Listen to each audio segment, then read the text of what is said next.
It's great to be here in Taiwan, and I've just come back from the session, Sparking Up Your Innovation.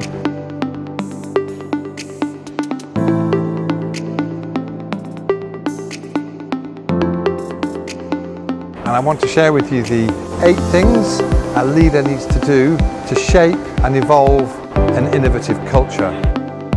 And of course, they relate at a personal level to the Lumina Spark 8 aspects. But they're also things that a leader needs to do to shape the culture. So if a leader really wants an innovative culture, if we go to inspiration-driven, culturally, they need to help everybody keep their options open. Nobody is innovative if they lock into one idea and stick with it for years. You need to have your options eternally open so new possibilities can emerge. That's inspiration-driven. However, the opposite, discipline-driven, is also required. So in shaping an innovative culture, we need to use discipline to iterate continuously. So maybe the options are open, but only for a period while we test and execute and have an agile plan. So iterating continuously requires agile thinking so that we, in a very structured way, test out and work with new things. Those are sort of opposites, inspiration-driven, discipline-driven, but that's the challenge of leadership, and that's the first 2 things a leader needs to do.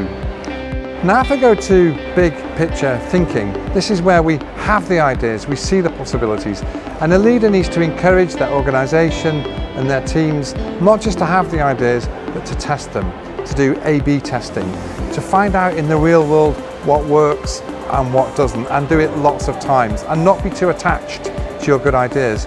And that's where the opposite comes in, down to earth. This is where we're sensible and practical. To shape an innovative culture, you have the ideas, but you're willing to limit the downside. You don't do a test that will cause you to go out of business. You need to do both.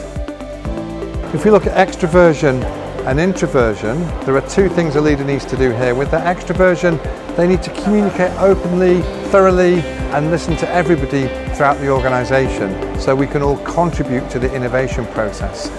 With their introversion though, they need to seek out their stakeholders and listen carefully, because the feedback from stakeholders and customers will determine the direction you need to go in if you are to innovate. And finally, with our outcome focus and people focus, with outcome focus, a leader needs to help people work fast, but be willing to break things. Because without breaking things, without testing them, you won't find out in advance whether they're really innovative. That requires a willing to make mistakes. And if we go to the opposite, with our people focus, we actually need to love failure, as long as we learn from the failure, and we need to do that collectively. So the culture needs to allow people to make mistakes as long as we're testing and we're learning.